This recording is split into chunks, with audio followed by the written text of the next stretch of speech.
Assalamualaikum warahmatullahi wabarakatuh. Waalaikumsalam warahmatullahi wabarakatuh. Bagaimana kabarnya hari ini? Alhamdulillah.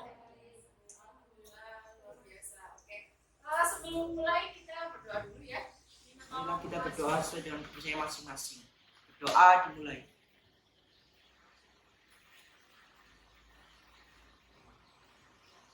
Doa selesai.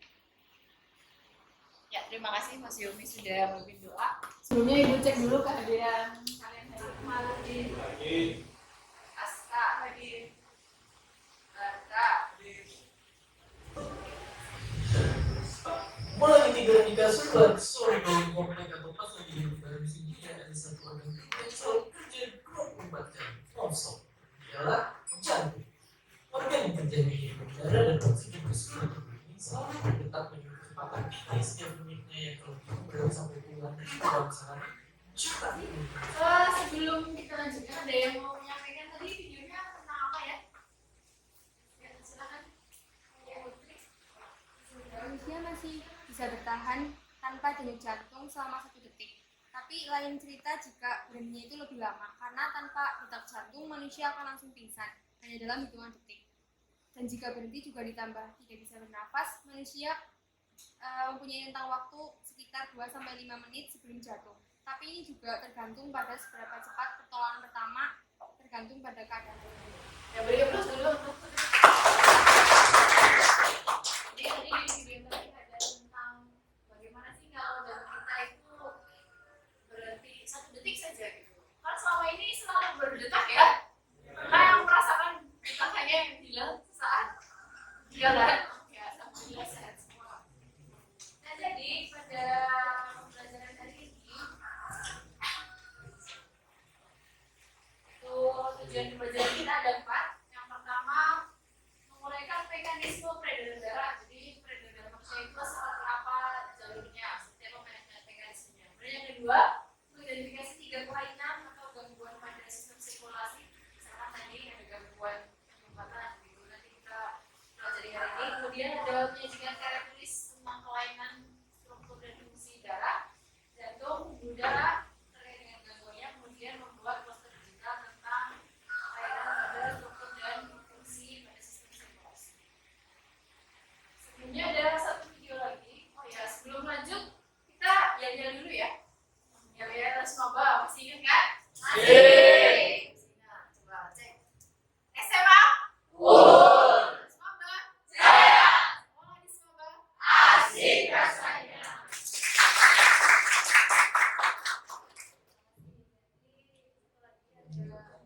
The heart pumps blood throughout the body, carrying oxygen and nutrients to every cell. It's this circulation of blood that is vital to sustaining life.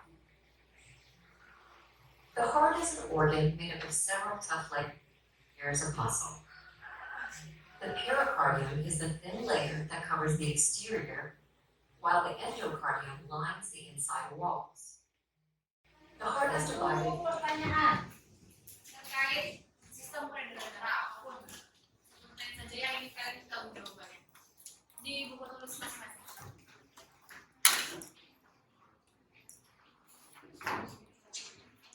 Waktunya 2 menit ya.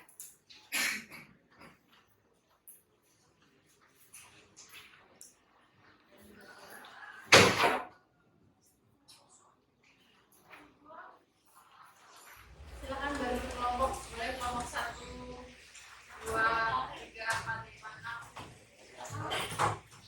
Yang penting nyaman, bebas pesertanya di mana. Saya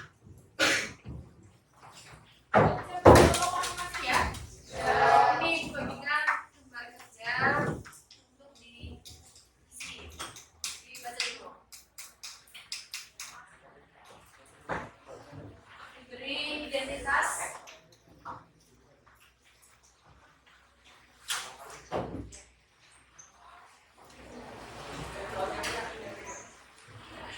Kalau sudah, silakan dilihat petunjuk kerjanya. Petunjuk kerjanya, jadi kalian melaksanakan sesuai dengan yang ada di sini. Tadi kalian sudah menonton video 101 ya. Kemudian di situ ada tabel 1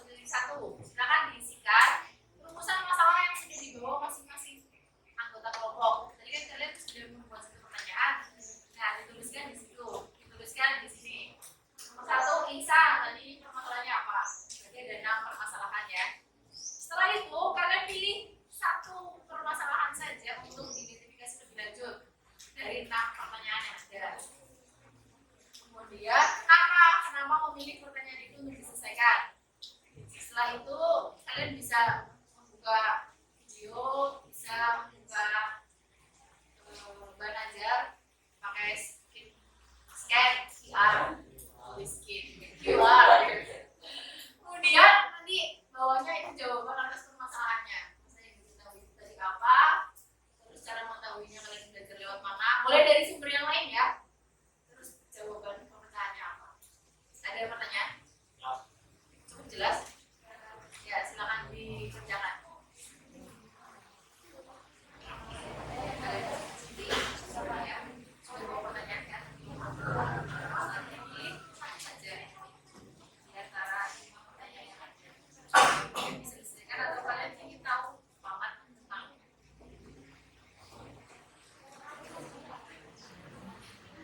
Paham nggak ini? Paham. Jadi yang pertama, tadi pertanyaan kalian masing-masing di sini ya. Sudah bawa pertanyaan kan tadi? Sudah. Terus tadi dipilih satu saja di antara 5 pertanyaan yang ada. Yang mungkin bisa diselesaikan atau kalian ingin tahu semangat tentang itu. Masalah dari saya yaitu jelaskan perbedaan antara sindrom Raynaud dan sindrom ketinggian. Terus permasalahan dari saya yaitu ada apakah ada jenis peredaran darah yang lain selain arteri dan vena? Yang ketiga yaitu bukan masalah dari saya. Kalau golongan darah, apa juga terdapat angiotensin B dan angiotensin beta. Beda angle yang kiri itu belum. Permasalahan dari saya, kalau kita merasa panik, kenapa jantung kita itu berdenyut dengan lebih kencang daripada biasanya? Pertanyaan dari saya, apa untuk menentukan peredaran darah kecil? Pertanyaan dari saya, apakah benar kalau bersin detak jantungnya berhenti?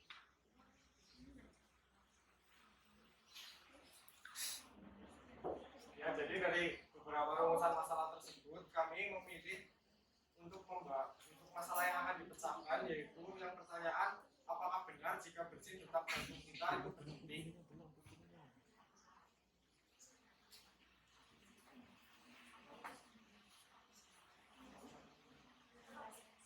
Alasannya adalah karena sering terjadi di lingkungan sekitar dan banyak mitos yang beredar di masyarakat.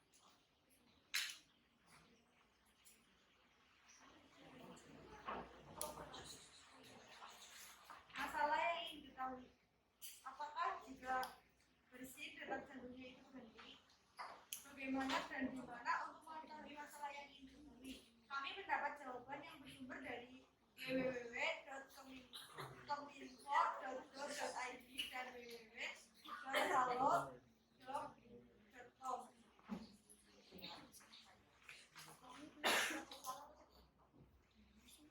Di sini dia menjelaskan saat bersin dan jika kamu menahannya tekanan udara yang seharusnya keluar melalui tenggorokan akan masuk kembali melalui rongga sinus menuju kepala dan rongga dada. Sementara itu, tekanan dalam dada saat orang bersin hanya mengubah tekanan pada denyut jantung, tetapi tidak membuatnya berhenti. Apakah ada tanggapan atau komentar dari apakah ada yang mau menanggapi kelompok 4 kalau 4? Oh ya, silakan. Saya dari kelompok 2 ingin menanggapi dari presentasi tersebut. Presentasi tersebut sudah dipahami dan sudah dimengerti. Mungkin cukup sekian dari saya. Oke, terima kasih. Ada yang mau bertanya tidak? Mungkin tidak, Bu. Tidak ada, cukup jelas. Oh. Ya, kalau cukup jelas betul sekali. Nah, alurnya pertama itu dari ventricle atau dari bilik kiri. Kiri itu bilik kanan menuju ke paru-paru, terus nyampainya ke serambi kiri. Terus dulu minatnya kalau kita tidur itu disuruh pilih kemana? Kanan. Karena kerja yang sebelah kiri itu lebih berat, dia harus ngomong ke seluruh tubuh. Kalau yang kanan itu ngomongnya cuma sampai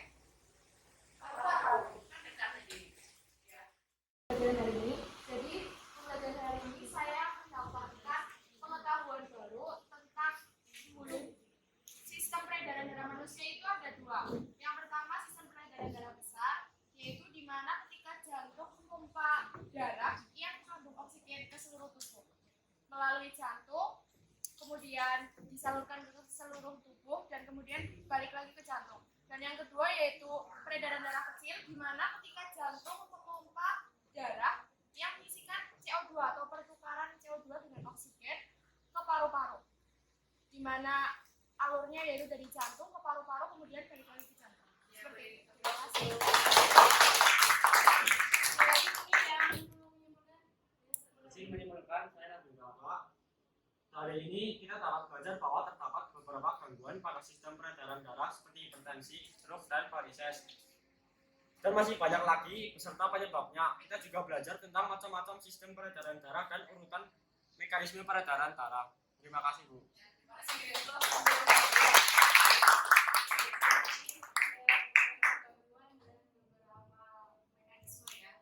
Sekarang untuk mengetahui tingkat pemahaman kalian, silakan buka kursus kemudian di ya. Nah,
pertanyaannya apa yang kamu pahami dari materi hari ini?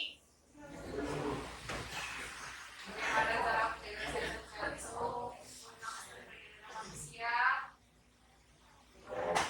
tentang mekanisme peredaran darah dan gangguan sistem sirkulasi. Kembali ke tempat-tempatnya masing-masing. Kemudian ya tentang minggu depan pertemuan selanjutnya adalah oh ya, setelah ini ada tugas untuk masing-masing kelompok membuat poster digital, boleh pakai Canva, boleh pakai apapun, tentang bagaimana cara menjaga atau supaya kita tidak terkena penyakit yang berkaitan dengan sistem peredaran darah. Sekarang sebelum diakhiri, langsung berdoa saja atau mau balikan ke teman-teman masing-masing? Ya, kita langsung berdoa. Saat bisa memimpin doa. Pembelajaran hari ini, marilah kita berdoa sesuai dengan kepercayaan masing-masing. Doa dimulai.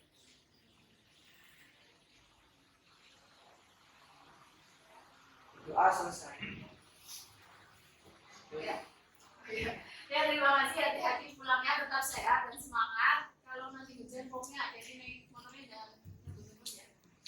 Ya, tetap sehat sampai minggu depan. Wassalamualaikum warahmatullahi wabarakatuh. Waalaikumsalam.